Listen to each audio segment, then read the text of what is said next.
Hello everyone, this is your host Damaris Ramos for Latina Role Models, and tonight we have Bernice Rivera. Bernice, we met through Doris Patalano. Hello to Doris, love her, I love what she's doing with the children, and you will talk a little bit about it at the end because you have a role with her. Today it's about you and your story. A couple weeks ago we interviewed her, and that's when I extended the invitation for you. I think you're doing an amazing job helping Doris. Thank you for that, because we love her. So tell me more about you. So I was born and raised in Orlando, Florida. My parents are Puerto Rican. My entire family. How do you consider yourself, Puerto Rican or Floridian? Puerto Rican. Okay. I'm Puerto Rican and I speak Spanish just a little bit. It's a little difficult for me sometimes. But I was born and raised in Orlando, Florida. I have 2 older sisters. I graduated from UCF, and I was the second person, you would say, in my immediate family to graduate with a bachelor's degree. So that was amazing. Congratulations. So have you ever lived in Puerto Rico? No, but I visited and I loved it. It was amazing. It was beautiful and beautiful people. So I'm just so accustomed to living in Orlando. I couldn't imagine living over there. I agree with you. Yeah. Especially when you are used to certain things that we don't have in the island. Yeah. So yeah, I agree with you. So your idea, so you completed a bachelor's in education? Yes. So I graduated from UCF with my English language arts education major. And then right away I started working in a Title I school in the area.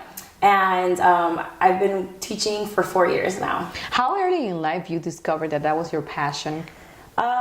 So I was born and raised in church. And I remember as a little girl, I would give classes. I would help out with the kids, with the Bible studies for the kids. So I just kind of, I love doing it, and I love helping them learn. And I was like, I think at the age of 16, I'm like, I think I want to do this. I want to become a teacher. But it was actually a teacher that told me that I wanted to take an advanced placement class, like a college class. And the teacher that I had, the English teacher, she told me, I don't think you'll be able to accomplish it. I don't think you'll be able to do it. So that kind of put some fire in me, and I was like, you know what? I am going to take the class, and I'm going to do well. And I actually did great in the class, and I kind of was like, that's what you get. I showed her. And that's great about women, that are in power of their decisions.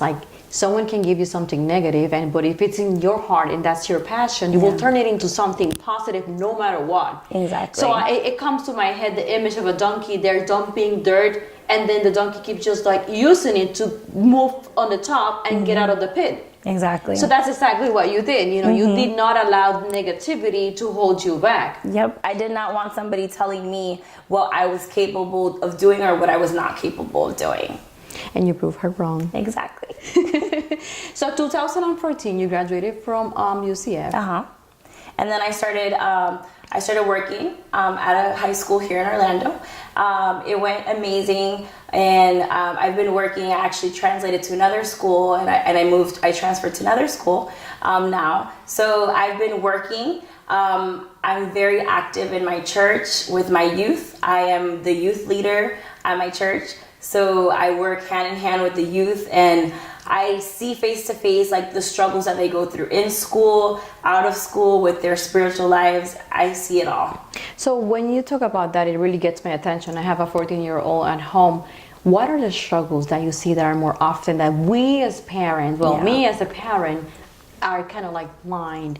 Because sometimes they don't tell us as parents, but they will have someone like you that are young, that you can relate to them, and they will open up. Yeah. So then you use that as an opportunity to guide them. Yeah. I think that this generation is going through a lot of more emotional struggles than past generations. Past generations, it was more we didn't really have, when I was growing up, my parents didn't really have finances. So sometimes we didn't have money for groceries, and thank God the church would help, or people in the community would help. Those were the struggles I feel we had growing up back then. But I feel like this generation and the new millennial kids, they struggle more with emotional problems, with depression, feeling like they're not good enough, like they're not worth it, you know, that they won't be able to reach anything. And it's really important, like working with just mental health and with their emotions. They just really want somebody to listen. They want somebody to listen without judging.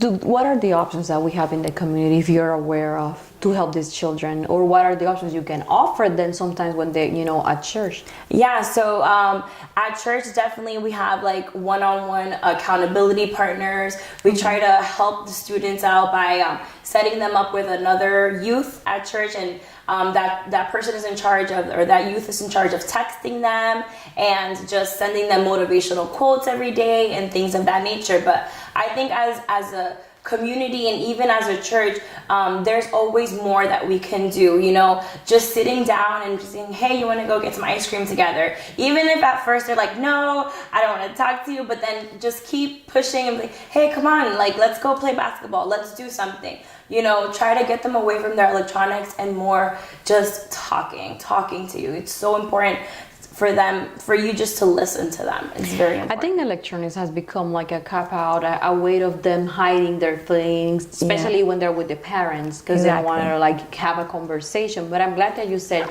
like to keep insisting.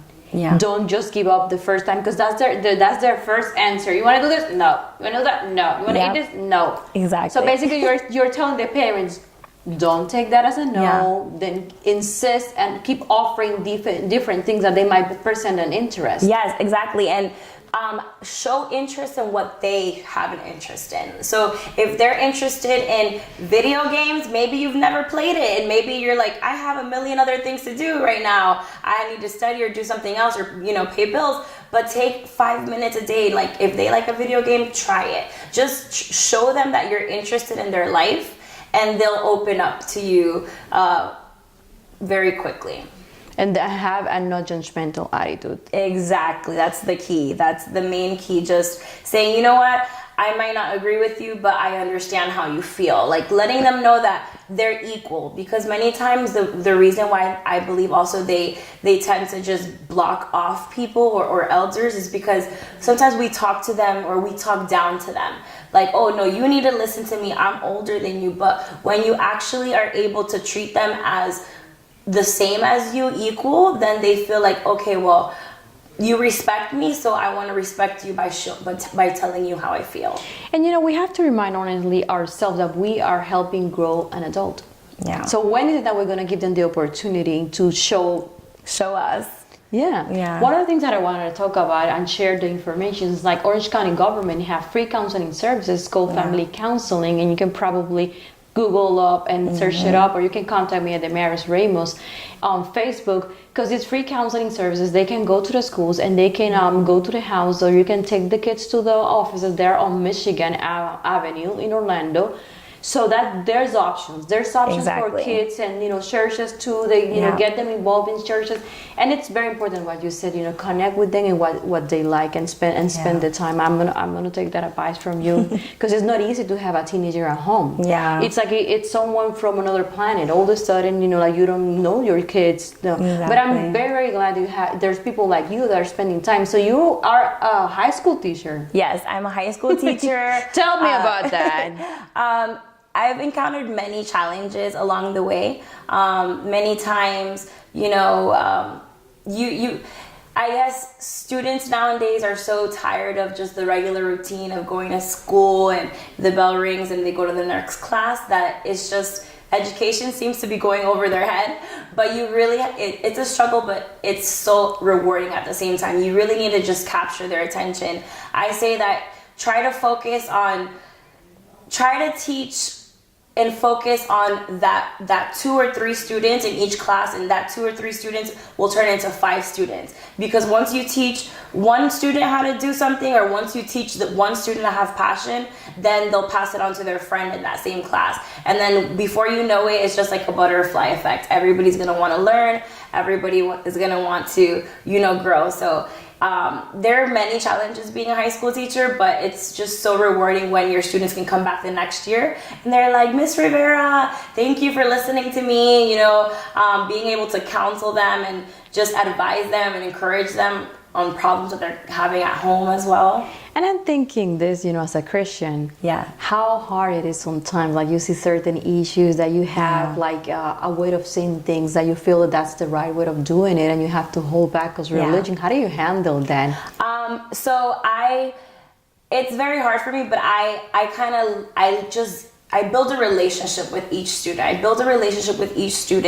And I let them kind of come to me with their issues. I never try to impose anything on them, even though my feelings or my beliefs might be different. I respect them as an individual, and I respect how they're feeling, because at one point in my life I was like that.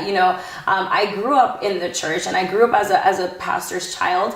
Were you? Yes. And that's a difficult one. Exactly. All eyes are on you. Yeah, and it was really difficult. So I grew up as a pastor's kid, but then when I turned 19, I was like, I'm leaving. Like, I don't want to know about anything about God or the church. So I completely went out there and I went wild and crazy. So I know how it is, and I can relate to them in all aspects. As a teenager, as a Christian, I can relate to them. But that's a healthy process, because you experience other things. Exactly. And then you kind of like came back again. Yeah. You're like, that's not for me. Let me get back on track. So tell me a little bit about Children of Love, and what is your role with Doris? So Children of Love Foundation is an amazing foundation that was started by Doris Patalano, and it's just a foundation that really focuses on helping kids that are at risk, kids that are homeless, especially in Honduras. We focus a lot with children in Honduras,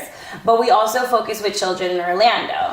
And that's very important, because there's people can benefit from that here. Exactly. Like, a lot of people, and this foundation has been around for more than like 25 years. And a lot of people in Orlando don't even know it exists. So it's very important, because we work with kids that have maybe criminal backgrounds, and that's here in Orlando. Yeah, here in Orlando, we every Saturday we do community service hours for kids that maybe had made a mistake and had a run-in with the law, and they have to complete certain community service hours. So they actually come to Mama Dory's house, and they help her. She teaches them about love, about respect, about God, and they help her by packing up shoes and donations for our children's orphanage in Honduras. So it's a win-win situation. Exactly. And Doris is located on Hofner, close to Semoran. It's between Golden Road and Semoran, but it's more towards the Semoran area. Yep. So she's in need of donations. They can contact you. They can call Children of Love on that's the website, childrenoflove.org. Yes, childrenoflove.org. Definitely you can go to childrenoflove.org. So, and like you said, her house is located on Semoran and Hofner. It's 4921 Headley Drive, I believe. So Bernice, for those women that look at you're so young, and they admire you already because what you're doing with the community, what would be your recommendation? And those are going to be our last words. So I definitely recommend each woman and each young girl listening to me that focus on the positives in your life. Many times we tend to focus on the negatives, or maybe I'm not smart enough, I'm not intelligent enough. We struggle a lot with insecurities and self-esteem, and I think that we need to focus on one small thing at a time. Maybe you're good at writing, maybe you're good at reading. Focus on that strength, and then just put it in God's hands, and He will lead the way. And even if it's negative, go ahead and turn it into positive. Exactly. Thank you. This has been Damaris Ramos for Latina Role Models. Thank you, and good night.